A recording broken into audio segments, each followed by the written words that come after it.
د معاشرې د بېوسه بېکسه کونډو یتیمانو غریبانو سره د مدد او نو د خیر ښېګړې کارونو لپاره جوړ کوګا یوت تنظیم د دفتر پرانسته وکړه. د دفتر باقاعده پرانسته د کوګا کلي یو یتیم ماشوم وکړه. د افتتاح په موقع د رزل اصلاحي جرګې صدر حاجی فتح خان، ناظم مندن نصیب خان، ناظم کوګاټو سوراب خان، علماء کرام، د تنظیم عہدیداران او ځوانان هم موجود وو. میډیا سره د خبرو په وخت حاجی فتح خان او نصیب خان وویل چې تنظیم په جوړېدو خوشاله یو او هر قسم جاني مالی مرستې به ورسره کوو. زموږ دپاره ډېره د فخر د خوشحالۍ خبره ده. زمونږ په کلي کې رزړ اصلاحي جرګه وه او دا دغه رزړ اصلاحي جرګې ملاتړ دی. نو دا زمونږ دپاره ډېره د خوشحالۍ خبره ده ځکه چې تقریبا د 100 کسانو نوجوانانو تنظیم دی. دا چې زمونږ د رزړ اصلاحي جرګه چې کوم ده دا د هغې برکت دی ځکه چې دې کشرانو هغې ته وکاتو چې زمونږ دا مشران دا منډه وي دا هر څه کوي راشه موږ به یو دغه داسې جوړ کړو.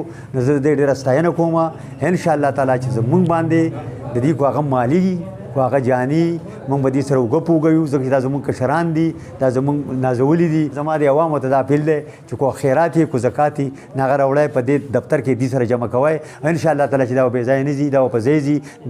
د ځوانانو دغه تنظیم چې د ډېر وخت نه جوړ دی او د کلي د غریبو خلکو مدد او د یتیمانو کفالت کوي.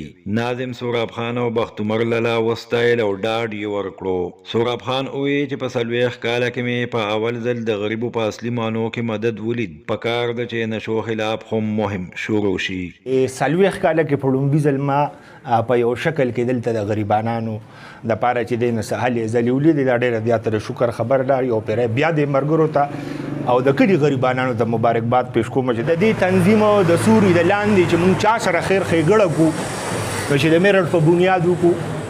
زما د دې تنظیم دپاره ټول بار مسافرو ته مهیر حضراتو ته اپیل دی د کلي تر حده پورې چې څومره څه درنه کیدی شي نو بغیر د تپوسه دې سره چې دی نو خپل تعاون وساتئ.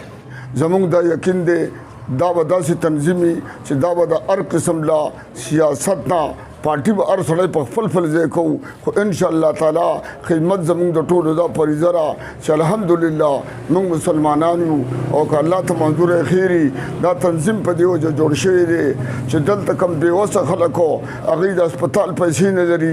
کم بېوسه خلک وو کونډې یتیمانان سکول نشي ویلی انشاءالله تعالی د هغوی دپاره به دا تنظیم و که هغه یونیفارم دی که هغه پیسې دي که هغه خرچه ده او که هغه سجدي کمی کونډې دا چې بېوسه دي.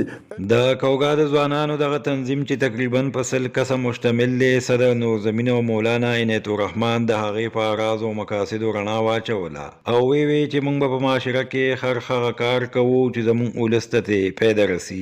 هغوی وویل چې د رزل اصلاحي جرګې د مشرانو راته پوره سپورټ حاصل دی او غواړو چې نور شتمن خلک هم مالي مرستې وکړي او انشاءالله زموږ کوګا یوت فاونډیشن زموږ ایجنډا د یتیمانانو سره مدد کول کونډو رونډو سره خاص کر غریبانانو سره نو زموږ ایجنډا دغه ده او انشاءالله چې نور مونږ به د یتیمانانو سره ښه کوو او نور کارونه ښه کارونه به کوو په کوګا کې انشاءالله. چې زموږ سره څومره یتیمانان ماشومان دي د هغې کفالت د هغې تعلیم د هغې تعلیمي اخراجات دا به انشاءالله تعالی کوو. دویم نمبر مونږ سره چې څومره په دې کلي کې کونډې دي او دغه شانتې غریبانان دي مسکینان دي د هغې که د راشن خدمتي او که د هغې نور داسې ضروریات دي نو هغه به انشاءالله تعالی زموږ دا فاونډیشن کې دریم مونږ سره چې کم نوجوانان یا کم هلکان داسې دي چې بېروزګاره دي هغې ته روزګار په ورکول او دغه شانتې که څوک روزګار کړي او د هغې روزګار لږ کمزوري نو د هغې سره په دغه روزګار کې انشاءالله امداد کول او هغې سره کومک کول چې هغې خپل روزګار وکړي.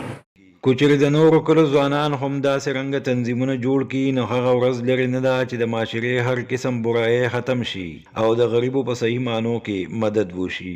عمران بنیری، مندن نیوز، کوګا بنیر.